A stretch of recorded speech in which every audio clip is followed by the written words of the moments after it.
বাল্য বিবাহৰ বিৰুদ্ধে শপত গ্ৰহণ। বাল্য বিবাহ এক সামাজিক ব্যাধি আৰু অপৰাধ যিয়ে শিশুৰ শিক্ষা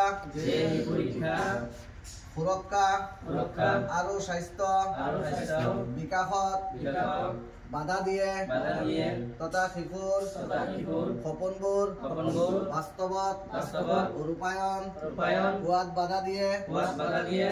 সেয়ে মই শপত লওঁ মই বাল্য বিবাহ ৰোধৰ ক্ষেত্ৰত সকলো প্ৰয়াস কৰিম। মই সুনিশ্চিত কৰিম যে মোৰ ঘৰৰ লগতে ওচৰ চুবুৰীয়াৰ যাতে কাৰো বাল্য বিবাহ নহয়।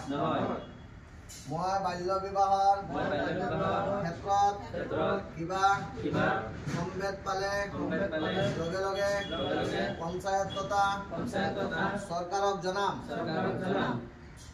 মই সকলো শিশুৰ শিক্ষা আৰু সুৰক্ষা ক্ষেত্ৰত নিজে মাত মাতিম আৰু এখন বাল্য বিবাহ মুক্ত ভাৰত নিৰ্মাণ কৰিম।